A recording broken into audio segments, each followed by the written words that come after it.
Hey there, Father Michael here. Psalm 56, verse 3, when I am afraid, I put my trust in you. Today, October 1st, on the Slavic Orthodox and Byzantine calendars, is a feast that is very special to Slavs and to me as well, probably because of having served as diak in the Ukrainian parish for so many years. Today is the feast of the holy protection of the Mother of God, the Theotokos, the God-bearer.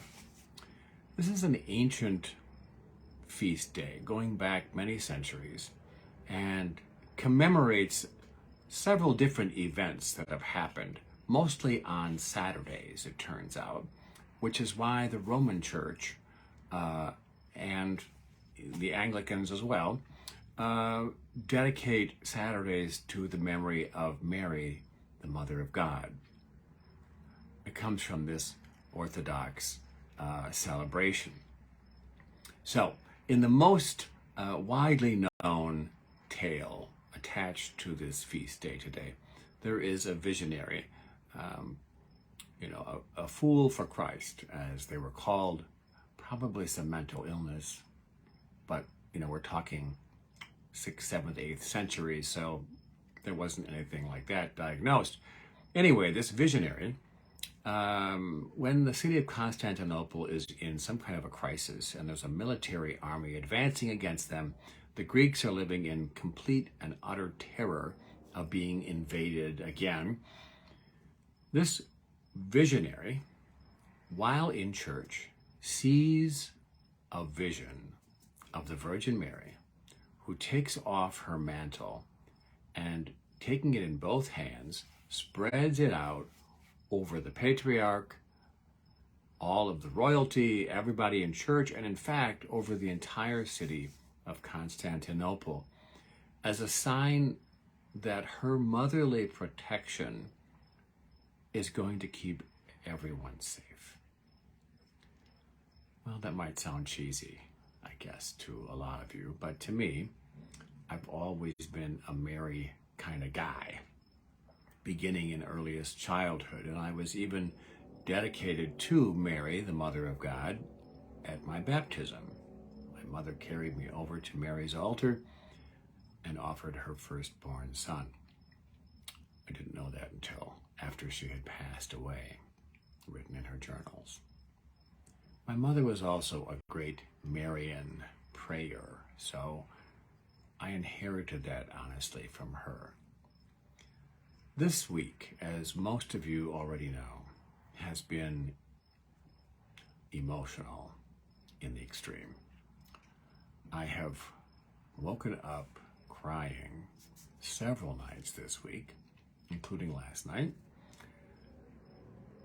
wondering how I could ever survive the loss of my last and only son.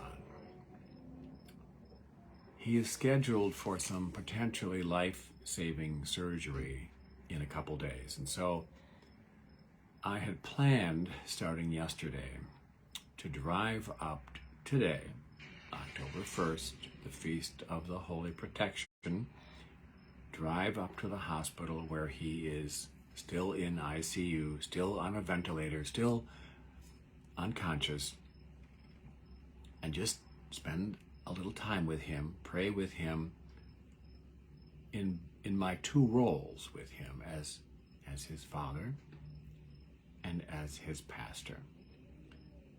And so that was the plan, to go up there, to sit with him, to lay hands on him, to anoint him with holy oil, which is exactly what I did.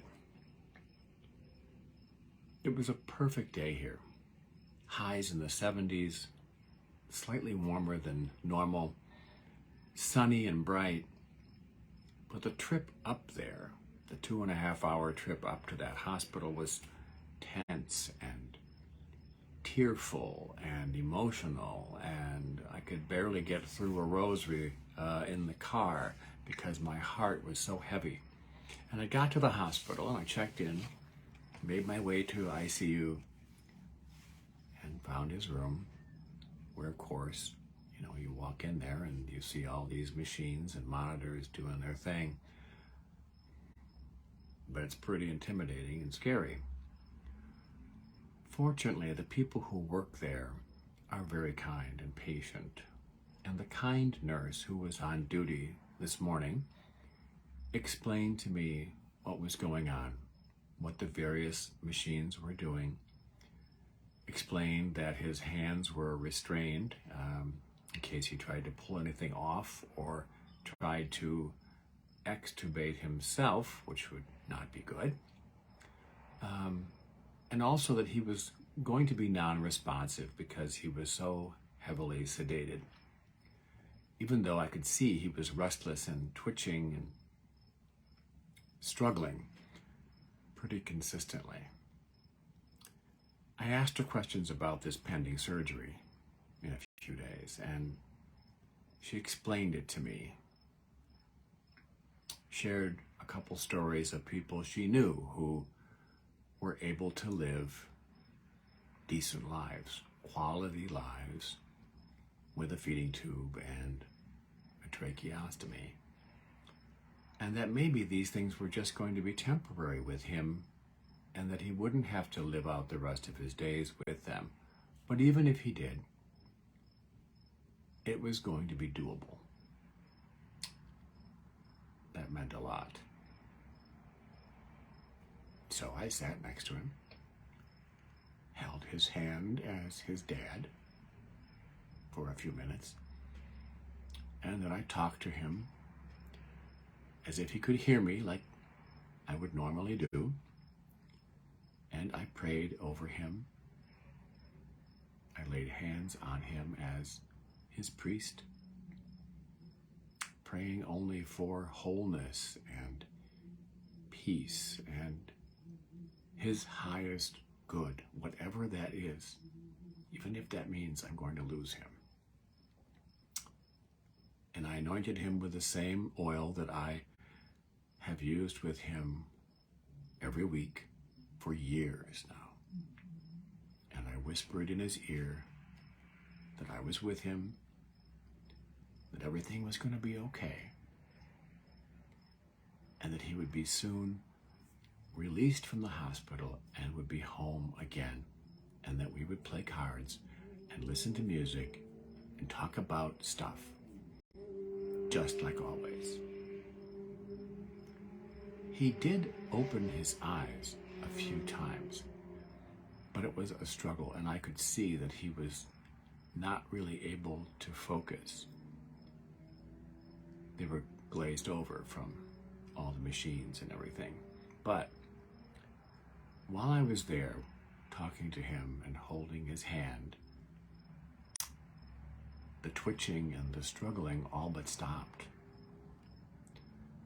So I had my phone and I played some of the favorite music that we both like, resting it by his ear.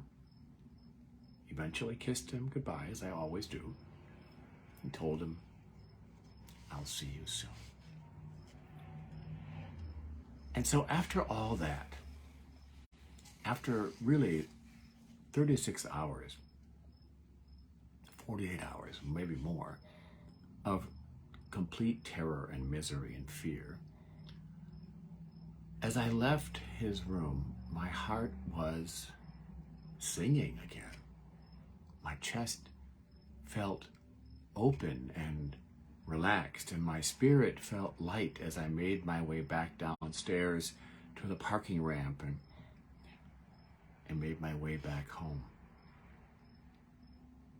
One way or another, I had been blessed with the mantle of protection, and I had hope in my heart again, even though the fear remains.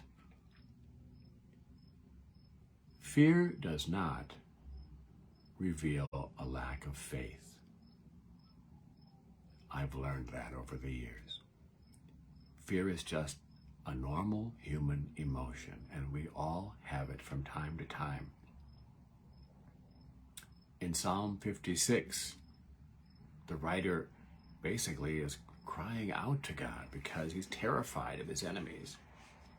But he's not reluctant to admit that he needs holy protection. He's not ashamed to admit that sometimes life presents us with battles that simply cannot be fought by ourselves. So as I drove back the 2.5 hours, I reflected a little bit on other times in my life when I've been so terrified and thinking that there was no way forward because life is terrifying. And yet, here I stand. In reaching out to God, when we are overwhelmed, even if we don't have the words,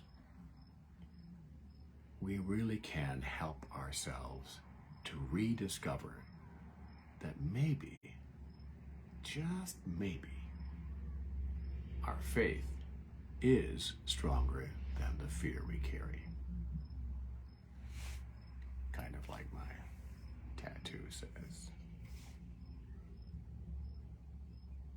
Pray with me.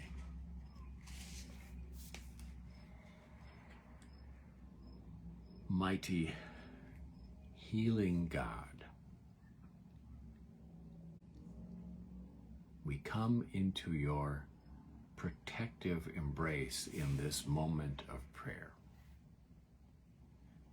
Mindful of all the times when our fear has simply made us lose our rational thinking.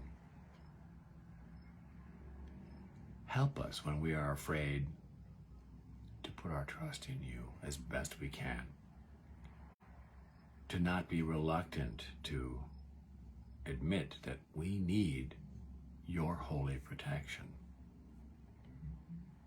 That there are indeed some obstacles that cannot be overcome by ourselves. For all of those who are struggling today,